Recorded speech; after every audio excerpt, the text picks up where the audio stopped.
अस्सलामु अलैकुम वरहमतुल्लाहि वबरकातुहू। एक चैप्टर हम पढ़ रहे हैं ना, पता है उसका नाम? याद भी है कुछ? क्या नाम है? Very good, pollution of air and water. तो बेटे हमने pollution of air and water में पिछले 2 लेक्चर्स अटेंड किए, ये नहीं किए? पहला तो पोल्यूशन ऑफ वाटर हमने किया, एयर किया था। उसके बाद बेटे कल हमने एसिड रेन पढ़ा था। एसिड रेन का वीडियो लेक्चर देखा? चलिए अब देखिए, उसमें भी कुछ ज्यादा ही मत होगा। तो अब देखिए बेटे, आज का जो हमारा टॉपिक है बहुत इंपॉर्टेंट टॉपिक है, बहुत ज्यादा इंपॉर्टेंट। उसका नाम है green house effect and global warming. ठीक है बेटे, क्या नाम है? Green house effect and global warming.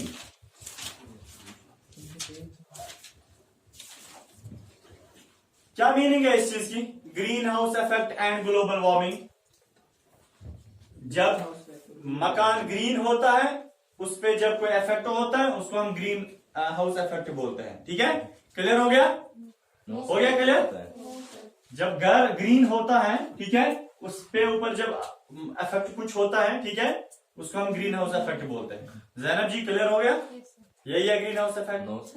हाँ, ग्लोबल वार्मिंग का मतलब है जब ग्लोब को आप वार्म करोगे, उसको हम ग्लोबल वार्मिंग बोलते हैं। Complete topic? Yes sir. क्यों? इतना ही पढ़ेंगे। हाँ, मैं क्या बोल रहा हूं, मैं ये बोल रहा हूं, देखिए ग्रीन हाउस इफेक्ट क्या होता है। सबसे पहले बेटे मुझे फिर से एटमॉस्फेयर में जाना है। देखिए बेटे, सुनिए समझिए, मेरे पास बेटे ये है अर्थ, सुनिए ये है मेरे पास अर्थ, ठीक है, मैं लिखता हूं EARTH, अर्थ। अर्थ का और हिंदी नाम पृथ्वी। क्या नाम है?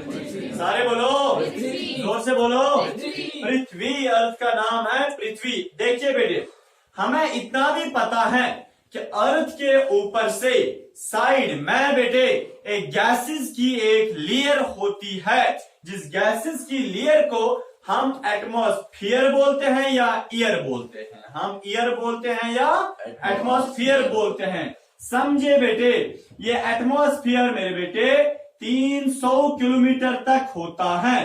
अर्थ के साइड में एटमॉस्फेयर 300 किलोमीटर तक होता है। और हमें इतना भी पता है बेटे कि यहां से सन है, सन कंटिन्यूसली लाइट को इमिट करता है। सन कंटिन्यूसली जब लाइट देता है, लाइट के साथ साथ बेटे हीट भी निकलती है। दैट मीन्स कि सन से जो लाइट पड़ती है अर्थ के ऊपर, उसमें हीट भी होती है और अर्थ के ऊपर हीट भी पड़ती है। देखिए बेटे, ये जो हमारा एटमॉस्फेयर है, इस एटमॉस्फेयर में मैंने आपसे बताया नाइट्रोजन गैस होता है, ऑक्सीजन गैस होता है, कार्बन डाइऑक्साइड गैस होता है। बट बेटे समझे, ये जो एटमॉस्फेयर है कभी कभार इसमें कुछ अलग गैसेस भी ऐड हो जाते हैं। जैसे बेटे इस एटमॉस्फेयर में कभी कभार बेटे इसमें तो क्लोरोफ्लोरोकार्बन भी ऐड हो जाता है। कभी कभार बेटे इस एटमॉस्फेयर में कार्बन डाइऑक्साइड ज्यादा भी हो जाता है। कभी कभार बेटे इस एटमॉस्फेयर में मीथेन गैस भी ऐड हो जाता है। तो मैंने बेटे आपसे बताया हमारा जो एटमॉस्फेयर है इसमें कभी अलग गैसेस भी ऐड हो सकते हैं, other than nitrogen, other than oxygen, other than carbon dioxide, other than argon, other than other इमैलिफिकेशन। दैट मीन्स बेटे मैंने आपसे बताया हमारा जो अर्थ है इसके ऊपर जो गैस है, इसके ऊपर जो एटमॉस्फेयर है, इसके ऊपर जो एयर है बेटे, उस एयर में नाइट्रोजन होता है, ऑक्सीजन होता है, कार्बन डाइऑक्साइड होता है, ऑर्गन होता है, अदर इमैलिफिकेशन ऑफ गैसेस होता है। छोड़िए उनको, आपको पता है बेटे हमारे एटमॉस्फेयर में कभी अलग वाले गैसेस भी ऐड हो सकते हैं जो नॉर्मली हमारे एटमॉस्फेयर में नहीं होते, बट वो गैसेस कहीं से आके और हमारे एटमॉस्फेयर एटमॉस्फेयर में ऐड हो जाते हैं। जैसे बेटे क्लोरोफ्लोरोकार्बन गैस, हम फ्रिज को खोल लेते हैं बेटे, हम एसीज को खोल लेते हैं, एरोसॉल जेल्स का इस्तेमाल करते हैं, वहां से CFC गैस निकलता है, क्लोरोफ्लोरोकार्बन गैस निकलता है। मेरे बेटे ये जो CFC है, क्लोरोफ्लोरोकार्बन है, ये बेटे एटमॉस्फेयर में जमा हो जाता है। कौन? सारे बोलो, मेरे साथ बोलो, क्लोरोफ्लोरो कार्बन गैस एटमॉस्फेयर में ऐड हो गया।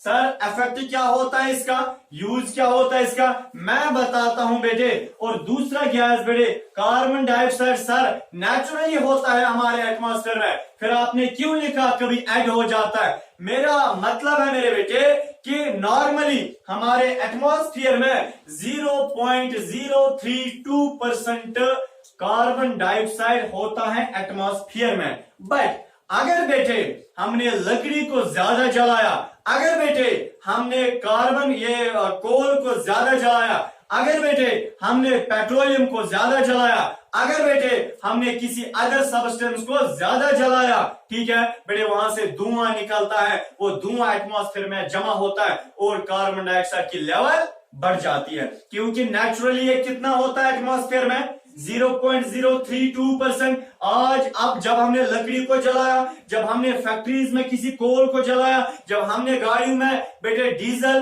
पेट्रोलियम वगैरह का इस्तेमाल किया, तो वहां से धुआं निकलता है। दैट मीन्स कार्बन डाइऑक्साइड की लेवल अब एटमॉस्फेयर में ज्यादा हो जाती है। अब देखिए बेटे, ये कार्बन डाइऑक्साइड भी अगर एटमॉस्फेयर में कभी इसकी लेवल अगर ज्यादा हो जाती है बेटे, बस इतना फिलहाल आप याद रखिए, आगे हम और देखेंगे। हाँ, ये मीथेन बेटे याद रखना, हमारे एटमॉस्फेयर में कभी मीथेन भी ऐड हो जाता है। सर ये मीथेन क्या दवाई होती है बेटे? मीथेन का मतलब CH4 इसकी फॉर्मूला है। मीथेन गैस आपने सूंघा भी है, इसकी स्मेल भी ली है बेटे। जो हमारे घरों में गैस सिलेंडर होता है, गैस सिलेंडर को ऊपर से प्रेस करो, वहां से वो गैस निकलता है, देखा है? अब देखिए बेटे, वही मीथेन होता है, उसी को हम CH4 मीथेन गैस बोलते हैं। बेटे कभी ये मीथेन गैस हमारे एटमॉस्फेयर में ऐड हो सकता है, जमा हो सकता है बेटे, अगर हमारे एटमॉस्फेयर में जमा हो गया। इतना ही नहीं बेटे, कभी हमारे एटमॉस्फेयर में वाटर के ड्रॉपलेट्स भी ऐड हो सकते हैं, जिन्हें हम वाटर वेपर्स बोलते हैं। वाटर वेपर्स बेटे बोलते हैं, ये भी कभी हमारे एटमॉस्फेयर में ऐड हो सकते हैं। कैसे सर? बेटे सन ने लाइट दी, समंदर के ऊपर लाइट पड़ी, वहां से इवोपरेशन हो गई, यानी कि वहां से क्या इवोपरेशन हो गई। वाटर जब गर्म हो जाता है और बेटे उसको क्या बनता है, उसको ये वेपर्स बनते हैं, समझा, उसको गैस बनता है वाटर को बेटे। वो वाटर वेपर्स एटमॉस्फेयर में जमा हो गए, उन्हीं को हम वाटर वेपर्स बोलते हैं। अब देखिए बेटे, इसका मतलब है हमारे एटमॉस्फेयर में वाटर वेपर्स भी ऐड हो सकते हैं। तो बेटे मैंने 4 गैसेस का नाम लिया, क्लोरोफ्लोरोकार्बन जिसे हम CFC बोलते हैं। बेटे मैंने कार्बन डाइऑक्साइड बोला, जिसको हम CO2 बोलते हैं। बेटे मैंने मीथेन गैस का इस्तेमाल किया, मैंने वर्ड इस्तेमाल किया, मीथेन का मतलब CH4। बेटे मैंने वाटर वेपर्स का भी नाम लिया। ये 4 गैसेस जो है ना, ये आम गैसेस नहीं है, इन्होंने आज दुनिया में तहलका मचाया है, पूरी दुनिया को बेटे परेशान करके रखा है। ये जो 4 गैसेस है, फिर से मैं नाम को गिन लेता हूं बेटे, क्लोरोफ्लोरोकार्बन, हाँ कार्बन डाइऑक्साइड, मीथेन और वाटर वेपर्स। बेटे जो 4 गैसेस है ना, इनको हम बोलते हैं बेटे ग्रीन हाउस गैसेस। क्या बोलते हैं? Green house gases. ये बेटे ग्रीन हाउस गैसेस हम इन्हीं को बोलते हैं। आप बेटे फिलहाल ये लिख लीजिए ग्रीन हाउस गैसेस क्या होते हैं, इसके बाद हम आगे जाते हैं। अब बेटे ख्याल रखिए, मैंने ग्रीन हाउस गैसेस का नाम लिया CFC, कार्बन डाइऑक्साइड, बेटे CH4 मीथेन और वाटर वेपर। देखिए जब बेटे ये एटमॉस्फेयर में ये गैसेस जमा हो गई, समझना सुनना मेरे बेटे, इधर रखिए, हमें पता है सन तो कंटिन्यूअसली क्या देता है, बोलिए सारे बोलिए, जैनब जी, जब सन ने लाइट दी, वो लाइट कहां पड़ती है? जमीन के ऊपर। उस लाइट में क्या होती है? हीट। सन से जो लाइट की रेज आती है ना, उस लाइट की रेज में क्या होती है? Therm means heat. आप देखिए बेटे, देखिए यहां भी पड़ती है लाइट, यहां भी पड़ती है लाइट, यहां भी पड़ती है लाइट, यहां, मेरा मतलब है एक ही में से पे लाइट पड़ती है। जब सन लाइट देता है, वो लाइट पूरे हीमेस्फीयर में पड़ता है और उस लाइट में हीट भी होती है। ठीक है, नॉर्मली क्या होता है, देखिए बेटे, जब ये ग्रीन हाउस गैसेस एटमॉस्फेयर में नहीं थे, फर्क, जब ये गैसेस जब ये ग्रीन हाउस गैसेस एटमॉस्फेयर में नहीं थे, तब क्या होता था, तब ये सनलाइट आती थी, जमीन के ऊपर पड़ती थी, जमीन के ऊपर पड़ने के बाद फिर वापस जाती थी, रिफ्लेक्ट होती थी, क्योंकि हमारा अर्थ भी रिफ्लेक्टर है, समझा। और हर एक सबस्टेंस दुनिया में जो है ना वो रिफ्लेक्टर है, चाहे ब्लैक हो वो भी रिफ्लेक्ट करता है। अगर लिटिल बिट हर एक सबस्टेंस दुनिया में रिफ्लेक्टर लाइट करता है। लाइट में पढ़ेंगे इंशाल्लाह, ठीक है। चले, हाँ चले इधर की। तो बेटे सन की लाइट जमीन के ऊपर पड़ी, जमीन के ऊपर पड़ने के बाद बेटे ये लाइट जो है ये वापस जाती है। क्यों? सन, ये अर्थ इसको रिफ्लेक्ट करता है, अर्थ इसको क्या करता है, रिफ्लेक्ट, और लाइट कहां जाती है, वापस। उस लाइट में क्या होती है, हीट, वो हीट भी कहां जाती है। हाँ, हमारा अर्थ थोड़ी लाइट को एब्जॉर्ब करता है, थोड़ी हीट को एब्जॉर्ब करता है, मगर जितनी इसने एब्जॉर्ब नहीं की उसको कहां भेजता है, जिस रास्ते से आए उसी रास्ते से वापस जाओ। समझ आए बेटे? तो सन से लाइट आई, लाइट में हीट थी, अर्थ के ऊपर पड़ी, अर्थ ने थोड़ा एब्जॉर्ब किया, क्या लाइट को एब्जॉर्ब किया, हीट को थोड़ा एब्जॉर्ब किया, उसके बाद बाकी लाइट और हीट को वापस भेजा, रिफ्लेक्ट बैक किया, ठीक है, टुवर्ड सन। फिर वो सन तक पहुंचते या नहीं पहुंचते हमें उसके साथ गर्ज नहीं है। अब देखिए बेटे क्या होता है, ये नॉर्मली होता है। तो जब नॉर्मली लाइट और हीट पड़ती थी जमीन के ऊपर, तो बेटे हमारे अर्थ का टेम्परेचर मेंटेन रहता था, हमारे अर्थ का टेम्परेचर बेटे 15 डिग्री सेल्सियस मेंटेन रहता था, अर्थ का, एटमॉस्फेयर का नहीं, अर्थ का interior temperature 15 degree Celsius maintain रहता था नॉर्मली। समझ आया? अर्थ के ऊपर जो नॉर्मल टेम्परेचर है 15 डिग्री सेल्सियस वो मेंटेन रहता था, और हमारे एटमॉस्फेयर में 28 डिग्री सेल्सियस मेंटेन रहता था। सुनिए मैं क्या बता रहा हूं बेटे, हमारे अर्थ का टेम्परेचर नॉर्मली ऐसे प्रोसेस से मेंटेन रहता था, जब सन से लाइट और हीट आती थी वो जमीन के ऊपर पड़ती थी, जमीन उसको एब्जॉर्ब करती थी लाइट और हीट को, बाकी लाइट और हीट को वापस, तब जाके हमारे अर्थ का टेम्परेचर मेंटेन रहता था 28, हमारे अर्थ का टेम्परेचर मेंटेन 15 डिग्री पे रहता था, और बेटे हमारे एटमॉस्फेयर एयर का, गैसेस का टेम्परेचर 28 डिग्री सेल्सियस मेंटेन रहता था। बट इधर ये नॉर्मली होता था, ठीक है। चलिए अब देखिए आज क्या हुआ, आज एटमॉस्फेयर में जमा क्या हो गए, ग्रीन हाउस हाँ? काले कलंदर। इधर देखिए बेटे, आज एटमॉस्फेयर में बेटे ये ग्रीन हाउस गैसेस ऐड हो गए हैं। देखिए बेटे ये खतरनाक गैस हो गए, मैंने अभी बोला ना, इन 4 गैसेस ने दुनिया में तहलका मचाया है बेटे, पूरी दुनिया को परेशान करके रखा है। इतना ही नहीं बेटे, इधर के वाटर की किल्लत इन 4 गैसेस की वजह से, टेम्परेचर का राइज होना इन 4 गैसेस की वजह से बेटे, अगर स्कैर्सिटी ऑफ वाटर होता है इनकी वजह से, अगर फूड प्रोडक्शन में कमी आ गई इन 4 गैसेस की वजह से बेटे, अगर बारिश वक्त पे नहीं पड़ती है इन 4 चीजों की वजह से। समझ आया? इधर देखिए बेटे, तो जब ये ग्रीन हाउस गैसेस यहां पे ऐड हो गए, जमा हो गए हमारे एटमॉस्फेयर में, अब लाइट नॉर्मली सन से आती है, जब आ गई जमीन के ऊपर लाइट पड़ गई, लाइट में क्या होती है, लाइट में क्या होती है, 3 बार बोले, लाइट में क्या होती है, लाइट में क्या होती है, लाइट में हीट होती है। देखिए बेटे जब लाइट में हीट होती है नॉर्मली, जमीन के साथ टकरा गई वो लाइट, जमीन के साथ वो लाइट टकरा गई बेटे, टकरा गई। देखिए बेटे लाइट में क्या होती है, अर्थ ने बेटे, अर्थ की मैं बात कर रहा हूं, अर्थ का टेम्परेचर अलग, एटमॉस्फेयर का अलग, अर्थ ने इस लाइट को एब्जॉर्ब किया, अर्थ ने इस हीट को एब्जॉर्ब किया, ठीक है। जितना नॉर्मली ये करता था ना इससे पहले, आज भी उतना ही करता है, बट अर्थ में बता रहा हूं, एटमॉस्फेयर नहीं। अर्थ ने लाइट को एब्जॉर्ब किया और अर्थ ने हीट को एब्जॉर्ब किया, ठीक है। अब बाकी लाइट और हीट को कहां भेजा, वापस कहां भेजा, मगर इधर के जब बाकी लाइट और हीट को ऐसे वापस भेजा, ये वापस बाकी हीट और लाइट नहीं जा पाती है।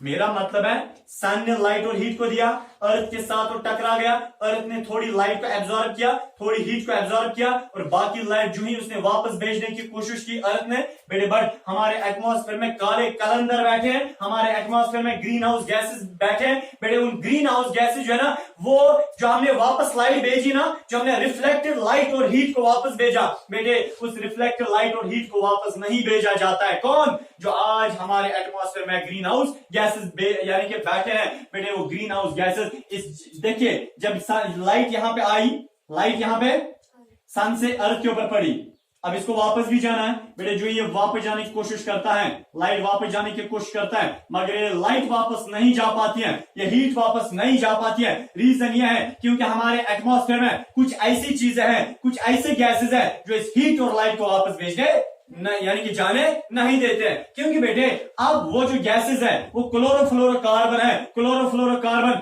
हीट और लाइट को वापस नहीं भेजने यानी कि जाने नहीं देता है। बेटे हमारे एटमॉस्फेयर में कार्बन डाइऑक्साइड बैठा है, कार्बन डाइऑक्साइड हीट और लाइट को वापस जाने नहीं देता है। हमारे एटमॉस्फेयर में मीथेन और वाटर वेपर बैठा है बेटे, मीथेन और वाटर वेपर अब इस हीट और लाइट को वापस जाने नहीं देता है। दैट मीन्स एक्यूमुलेट करता है, वो हीट को यहां पे बंद करके रखते हैं, वो बेटे लाइट को यहां पे बंद करके रखते हैं। कौन?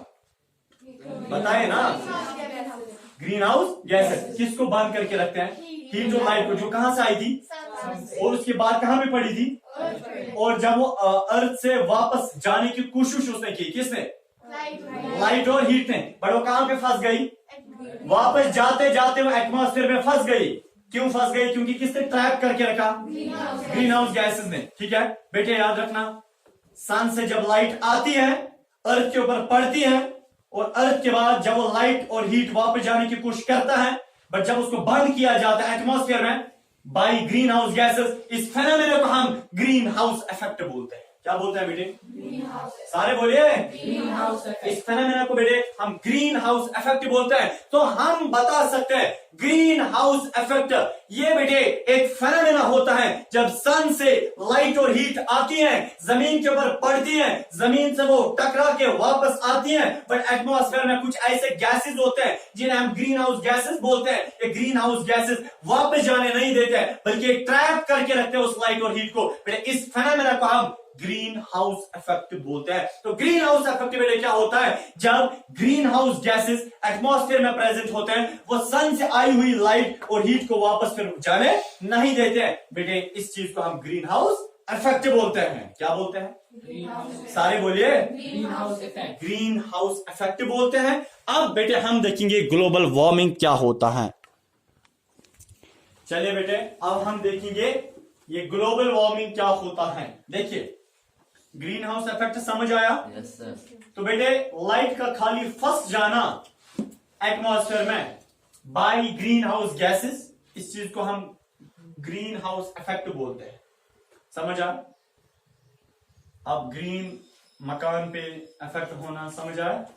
आपको पता है इसको ग्रीन हाउस इफेक्ट क्यों बोलते हैं? Yes sir. आपने ग्रीन हाउस देखा है? Yes sir. अगर आप बेटे जाओगे ना बॉटेनिकल गार्डन, ठीक है, बॉटेनिकल गार्डन यहाँ हमारा श्रीनगर का, बेटे वहां पे बॉटेनिकल गार्डन में पीछे वाले वो व्हाइट कलर के वो हाउसेस जैसे होते हैं, उसको पॉलीथीन लगा के होता है, ठीक है ना, वो पॉलीथीन के घर होते हैं। अब पॉलीथीन के वो घर जो है, अगर बेटे आप विंटर्स में भी चलाई कलान जब बेटे -2 और 3 होता है डिग्री सेल्सियस, और बेटे माइनस टेम्परेचर में भी अगर आप उसके अंदर घुसोगे ना, वहां पे बहुत गर्मी होती है, वहां पे बहुत, क्योंकि वहां पे कार्बन डाइऑक्साइड बहुत ज्यादा जमा हुआ होता है। क्या हुआ होता है? ज्यादा जमा कार्बन डाइऑक्साइड, वहां पे वाटर वेपर जमा हुए होते हैं ज्यादा, जिसकी वजह से बेटे सन से जो लाइट आती है ना, जब सन से लाइट आई और हीट आई, वो कहां गई? पॉलीथीन के अंदर, पॉलीथीन के अंदर गई, जमीन के ऊपर पड़ी, जमीन पे पड़ी। बेटे अब वो लाइट और हीट वापस जाना चाहती है, बट उस ग्रीन हाउस के अंदर कौन बैठे हैं? कार्बन डाइऑक्साइड और वाटर वेपर। जब वो बैठे हैं ना, वो हीट और लाइट को वापस जाने नहीं देते हैं बेटे, इसलिए वहां पे क्या होता है? वहां पे गर्मी होती है, इसलिए इसको हम ग्रीन हाउस इफेक्ट, जैसे ग्रीन हाउस में होता है ऐसा ही होता है। समझ आया बेटे? समझ आया? चलिए इधर देखिए, अब मसला है सर ये ग्लोबल वार्मिंग क्या होता है। देखिए बेटे, ग्लोबल वार्मिंग का मतलब होता है increase in the average temperature of atmosphere, increase in the average temperature of atmosphere, that's known as global warming. सुनिए सुनिए मैं क्या बता रहा हूं। देखिए बेटे, अब जब सन से लाइट आई, जब सन से लाइट आई, जब सन से लाइट आई, हीट आई, वो जमीन के ऊपर पड़ी, वहां पे ग्रीन हाउस गैस है एटमॉस्फेयर में, बेटे लाइट और हीट वापस जाना चाहती हैं, बट एटमॉस्फेयर में इनको बंद रखा गया। किसने किया? तो बेटे इस फेनोमेना को हम क्या बोलते हैं? सर यहां तक ग्रीन हाउस इफेक्ट है। बेटे अब जब हीट और लाइट को बंद रखा गया, कहां पे? सारे बोलिए, 4 बार बोलिए। जब हीट और लाइट को एटमॉस्फेयर में बंद रखा गया, बेटे क्या बोलते हैं? Green house. सारे बोले क्या बोलते हैं? क्या बोलते हैं? क्या बोलते हैं? हाँ, ग्रीन हाउस इफेक्ट बोलते हैं। देखिए हो गया ना ग्रीन हाउस इफेक्ट। बेटे जब हीट को एटमॉस्फेयर में बंद रखा गया, अब एटमॉस्फेयर का टेम्परेचर बढ़ेगा ना, क्योंकि हीट अब बंद है। हीट अब बंद है यहाँ पे। बेटे आहिस्ते आहिस्ते जितनी लाइट आएगी, जितनी हीट सन से आएगी, वो एटमॉस्फेयर के साथ टकरा जाएगी, अर्थ के साथ टकरा जाएगी, फिर वापस जाएगी एटमॉस्फेयर में, उसको बंद रखा जाएगा। बेटे इसको यहाँ तक हम ग्रीन हाउस इफेक्ट बोलते हैं। बट जितनी हीट और लाइट को बंद रखा जाएगा, उतना एटमॉस्फेयर का टेम्परेचर बढ़ेगा ना, बढ़ेगा बढ़ेगा बढ़ेगा बढ़ेगा। बेटे जब एटमॉस्फेयर का टेम्परेचर बढ़ेगा बढ़ेगा बढ़ेगा, एटमॉस्फेयर का नॉर्मल टेम्परेचर बेटे 28 डिग्री सेल्सियस होता है। बट बेटे अगर एटमॉस्फेयर का टेम्परेचर बढ़ गया, नॉर्मल से बढ़ गया, ऊपर गया, अब देखिए बेटे इस फेनोमेना को हम ग्लोबल वार्मिंग बोलते हैं। एटमॉस्फेयर का टेम्परेचर 28 डिग्री सेल्सियस होता है, बट अगर 28 डिग्री से यानी कि नॉर्मल टेम्परेचर से अगर एटमॉस्फेयर का टेम्परेचर बढ़ गया बेटे, 29 हो गया, 28.5 हो गया, बेटे एटमॉस्फेयर का नॉर्मल टेम्परेचर थोड़ा राइज होना, इस चीज को हम ग्लोबल वार्मिंग बोलते हैं। ग्लोबल वार्मिंग तब हो जाएगी जब पहले ग्रीन हाउस इफेक्ट हो जाएगा। हो जाएगा नहीं हो जाएगा? अब ग्रीन हाउस इफेक्ट और ग्लोबल वार्मिंग में फर्क क्या है बेटे? ग्रीन हाउस इफेक्ट में सन से लाइट आती है, उसको बेटे वो जमीन के साथ टकरा जाती है, फिर वापस जाती है एटमॉस्फेयर में। एटमॉस्फेयर में बेटे ग्रीन हाउस गैस होता है, वो इस लाइट और हीट को ट्रैप करके रखते हैं, इसको हम ग्रीन हाउस इफेक्ट बोलते हैं। इसके बाद अब जब लाइट को ट्रैप किया गया बेटे, अब अर्थ का टेम्परेचर अब जो हमारे एटमॉस्फेयर का टेम्परेचर बढ़ जाता है, एटमॉस्फेयर का ही टेम्परेचर नहीं बेटे, अब अर्थ का टेम्परेचर भी आहिस्ता आहिस्ते बढ़ जाता है और एटमॉस्फेयर का टेम्परेचर आहिस्ता आहिस्ते बढ़ जाता है। बेटे एटमॉस्फेयर का और अर्थ का टेम्परेचर आहिस्ता आहिस्ते बढ़ जाना, इसको हम ग्लोबल वार्मिंग बोलते हैं। दैट मींस ग्लोबल का मतलब ग्लोब का मतलब अर्थ, वार्मिंग का मतलब गर्म होना, ग्लोब का जमीन का गर्म होना। समझ आया बेटे? हमारे जमीन में बेटे एटमॉस्फेयर भी आता है ना, अब इसी को हम ग्लोबल वार्मिंग बोलते हैं। अब समझ आया बेटे? इतना समझ आया? अरे इतना समझ आया बेटे? चलिए देखिए आप इधर सुनिए बेटे इधर। हाँ अब मसला यहां पे ये है, चलिए आप लिखिए पहले, लिखिए पहले।